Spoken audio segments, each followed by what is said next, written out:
Assalamualaikum warahmatullahi wabarakatuh.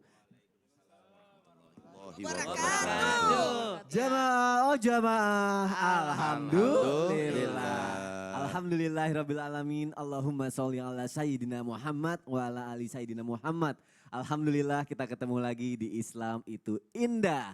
Dan alhamdulillah pagi ini kita masih bersama guru-guru kita yang tercinta. Masya Allah. Masih ada juga Nas Indonesia. Masya Allah. Dan insya Allah kita akan mulai pelajaran hari ini. Tapi jamaah, sebelum kita mulai masuk tema hari ini, mari sama-sama kita doakan untuk para pasien corona supaya segera diangkat penyakitnya dan supaya wabah corona segera berakhir seperti sedia kala. Semuanya bisa bekerja lagi, belajar dan bisa semuanya kembali normal lagi. Amin ya robbal alamin. Ngomongin tentang pasien corona nih pasti semuanya Ustadz, pasti kita panik.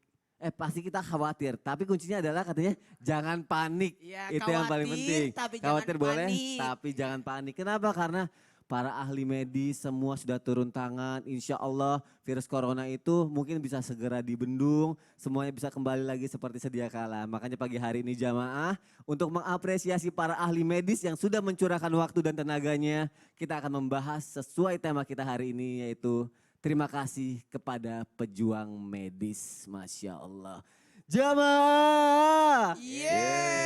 Masya Allah. Pagi hari ini terima kasih guru-guru kita yang tercinta dengan keadaan seperti ini. Masih mau memberikan manfaatnya, ilmunya dan menjadi obat buat rohani kita. Masya Allah. Nah sekarang saya mau nanya sama yang di sebelah kiri saya dulu yang paling dekat. Ustadz Aja Bendri. Masya Allah. Fatherman apa kabar? Alhamdulillah baik. Masya Allah. Sehat selalu semuanya insya Allah ya. Amin. Kita sekarang sedang dihadapkan situasi di mana virus corona kan merebak di negeri kita ini bahkan di seluruh dunia Ustadz. Dan virus corona kan menyerang tubuh kita sehingga kan imun tubuh kita tuh kita juga jadi gampang sakit. Dan akhirnya kita terjangkit yang namanya virus corona. Nah aku pengen tahu nih kalau dari ilmu Tibun Nabawi ada nggak sih cara mempertahankan atau bikin imun kita itu menjadi lebih kuat Ustadz Aja Bendri? Iya bismillahirrahmanirrahim. Assalamualaikum warahmatullahi wabarakatuh. Waalaikumsalam warahmatullahi wabarakatuh. Alhamdulillah assalatu wassalam ala rasulillah wala alihi wasahbihi wa mawala wa ba'd. Pemirsa di rumah dan juga para guru semua serta timnas. Berbicara tentang imunitas tubuh, tentang masa Tibun Nabawi sebenarnya Ustadz Febri yang harusnya lebih bisa menyampaikan. Tapi beliau guru kita ini juga mungkin berhalangan hadir.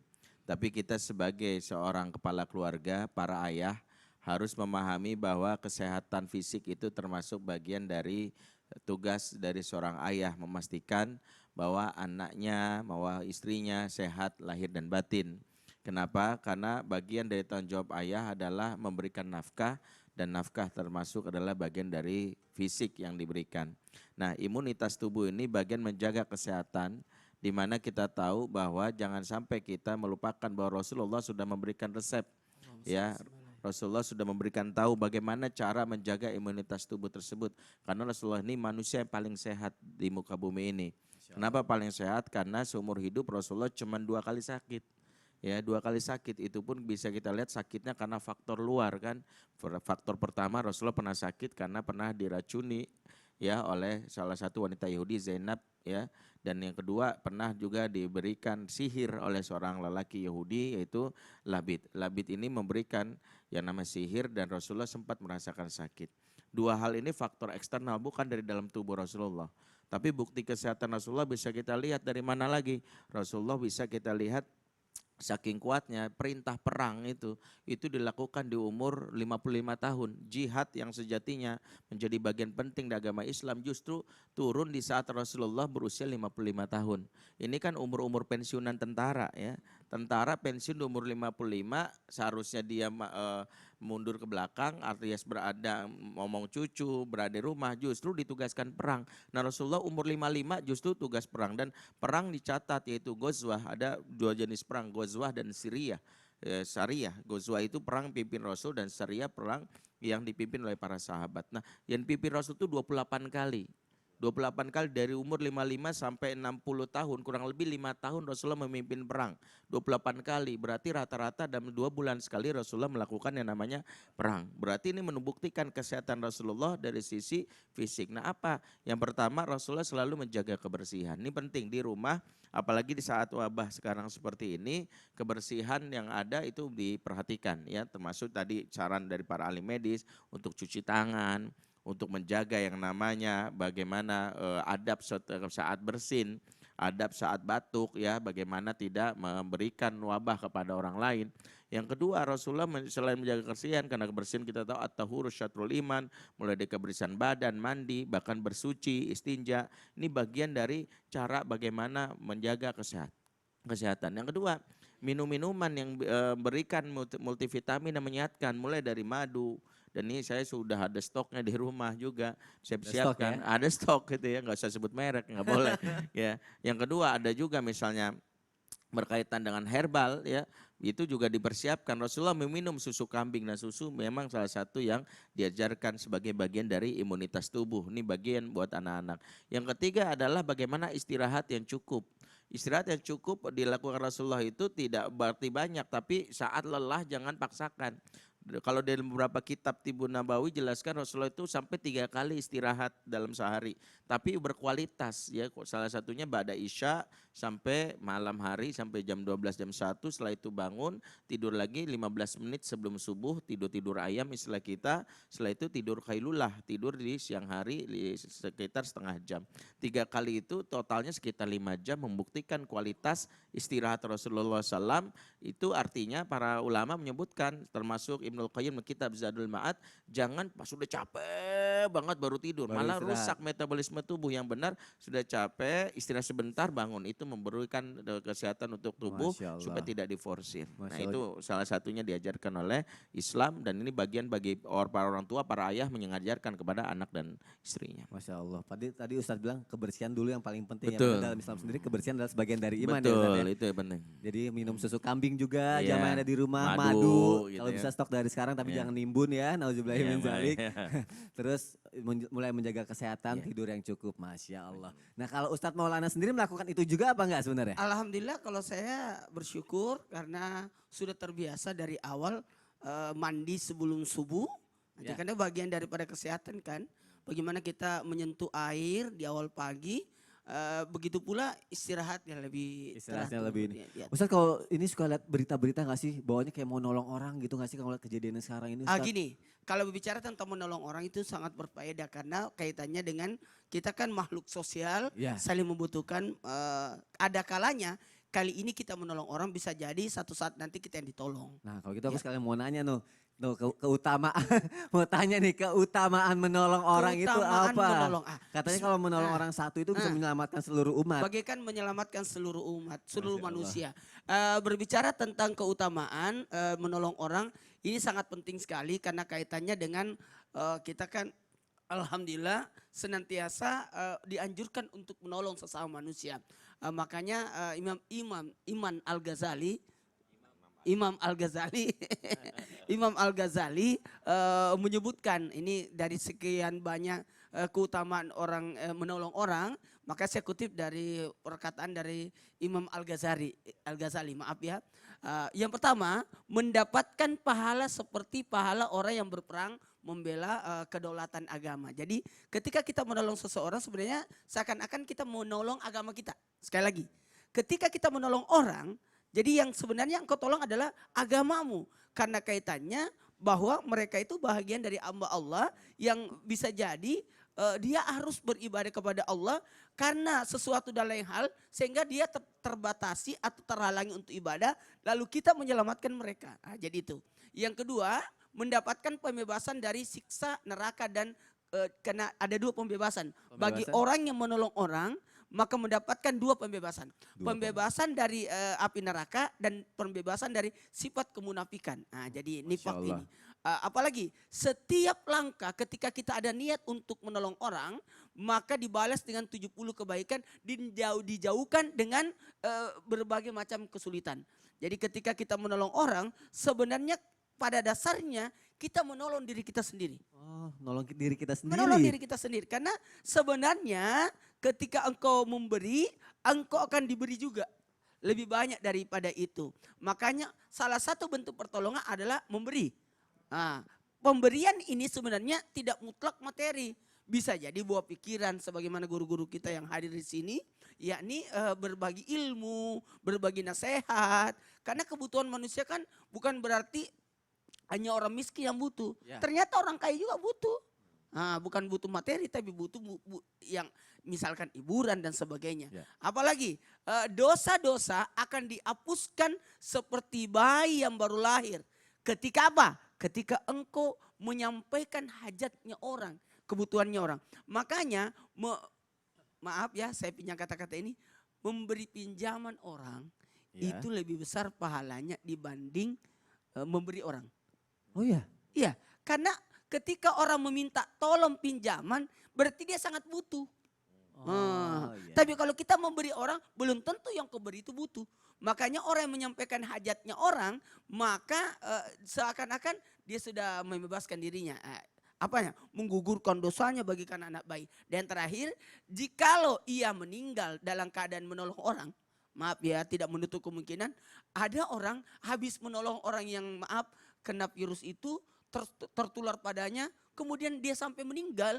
Ini dikategorikan ia insya Allah akan dimasukkan dalam surga. Masya Allah, bisa dibilang itu adalah pejuang-pejuang medis kita sekarang Iya, ini ya Ustaz. kebayang nggak? yang Kita berada kan di garda lari, depan ya. kita kan tidak keluar, Ya. kita kan tidak pergi kemana-mana. Tapi justru kalau beliau dia didatangi, bahkan dia yang menjemput. Mereka menjemput. Bahkan yang luar biasanya, saya dengar bagaimana dengan mayatnya? Siapa petugas memandikan jenazahnya Ya. Itu luar biasa loh perjuangannya. Sangat berisiko. Sangat berisiko. Mereka bisa dibilang berada di garda Kalaupun terdepan ya. dia wafat atau gugur karena membantu orang, yakin masuk surga. Masya Sahid. Allah, Masya Allah. Terima kasih Ustadz Maulana. Kita juga doakan nih buat para pejuang medis kita. Semoga selalu diberikan kesehatan ya. Amin Masya ya Allah, amin amin. Amin, amin ya Rabbal Alamin. Tapi rasanya nih kalau Ustadz Syam nih ya.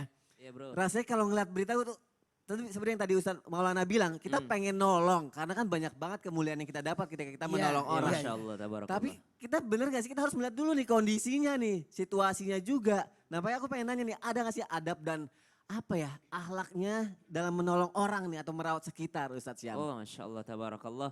Kalau berbicara tentang merawat ataupun menolong orang lain, maka kita tidak lagi berpikir apa ya tentang batasan-batasannya. Cuman dalam Islam diajarkan bahwasanya wala taqtulu anfusakum, ya, jangan kau membunuh diri kalian. Artinya misalnya sekarang ada himbauan MUI, misalnya sholat di rumah ataupun kajian secara online kayak The Father Man kan, kajian secara online Masya gitu di Allah. rumahnya. Udah Masya Allah. online? Iya, Online, Masya Allah. Ini Masya Allah, bagian dari tabarakallah. cara kita untuk masyarakat. Ya betul, bagian daripada menolong orang lain. Maka yang dilihat adalah sisi itunya.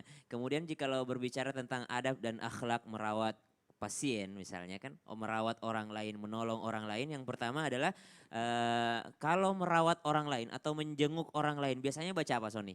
Biasanya baca atau nyampein apa ke pasiennya? Ya semoga cepat sembuh. Semoga cepat sembuh, semoga sehat-sehat. cepat sembuh. Iya. Padahal ternyata yang diajarkan bukan itu. Oh bukan Yang ya? diajarkan la ba'sa tahurun insya Allah. Apa artinya la ba'sa tahurun insya Allah? Artinya adalah semangat, kayaknya lo nggak apa-apa deh. Dan ini adalah bagian daripada cara Allah menyayangin kamu.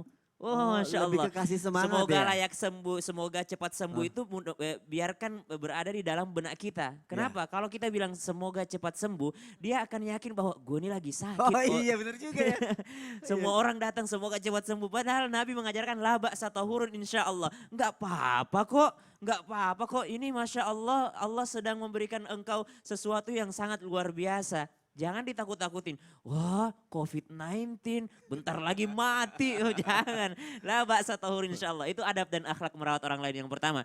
Yang kedua adab dan akhlaknya ini tentu saja yang dikatakan tadi Mas Sony. Enggak boleh juga kita langsung tiba-tiba kalau misalnya membahayakan kita. Ya. Tapi kalau memang sudah resiko pekerjaan, terima kasih banyak kepada seluruh garda terdepan tim medis ini, Masya Allah. membahayakan dirinya ataupun berani mengambil resiko untuk merawat orang lain, maka yang kedua adalah berusaha berbuat kesabaran untuk diri sendiri.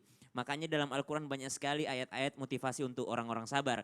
Wabashiris sabirin, keselamatan atau selamat bagi orang-orang yang sabar. Sabar apa? Sabar merawat pasien walaupun misalnya dirinya pun harus dirawat dalam keadaan lelah, dalam keadaan letih. Sabar merawat pasien, contoh kita anak nih ya. Ya. Merawat orang tua kita misalnya dia tidak mau lagi mendengarkan apa kata kita, ya udah ngambek aja udah gitu di pembaringannya. Kemudian kita meminta wabasyiris sabirin, kita minta kepada Allah, Rabbana afrigh alaina sabra. Kenapa Al-Quran mengajarkan kita doa untuk meminta kesabaran? Karena kadangkala kita yang merawat gak sabar gitu. Ya. Kita gak sabar, aduh rewel banget sih, mana bukan keluarga gue lagi. Cepet Kalau ini saudara mah masih sembuhnya gue gitu. tolongin gitu kan. Tapi ini kan bukan saudara gue, orang lain gitu kan. Masya Allah tabarakallah, maka meminta kesabaran kepada Allah Subhanahu wa ta'ala. Rabbana afrigh alaina sabran wa tawaffana muslimin. Ya Allah, limpahkan kepada kami kesabaran dan wafatkan kami termasuk daripada kaum muslimin, kaum orang-orang yang akan selamat.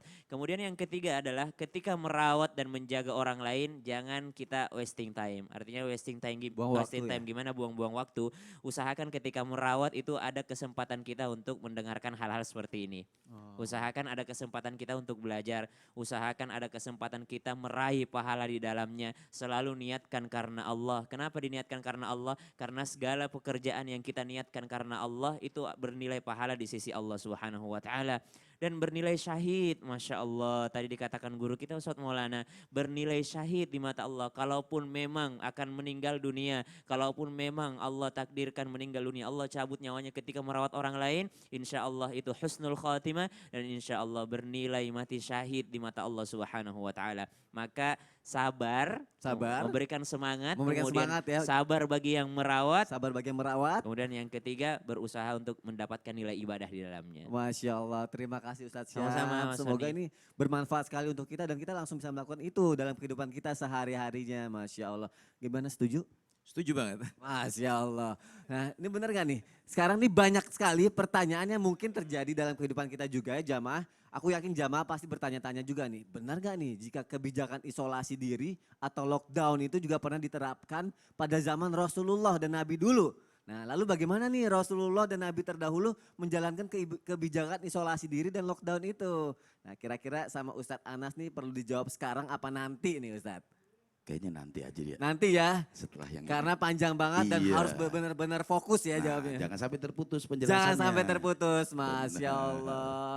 Nanti jamaah akan dijawab sama Ustadz Anas nih. Tapi saya mau ngingetin lagi untuk jamaah yang ada di rumah supaya terus mendoakan saudara-saudara kita yang menjadi pasien virus corona. Semoga segera diangkat penyakitnya dan diberikan kesembuhan. Dan jangan lupa nanti di akhir acara kita akan doa sama-sama ya sama Ustadz Syam ya. Insya Allah kita doakan semuanya, insya Allah. Masya Allah, kalau gitu sekarang kita saksikan dulu nih penampilan dari Nas Indonesia. Udah siap Nas? Siap, Masya Allah. Silakan Nas Indonesia.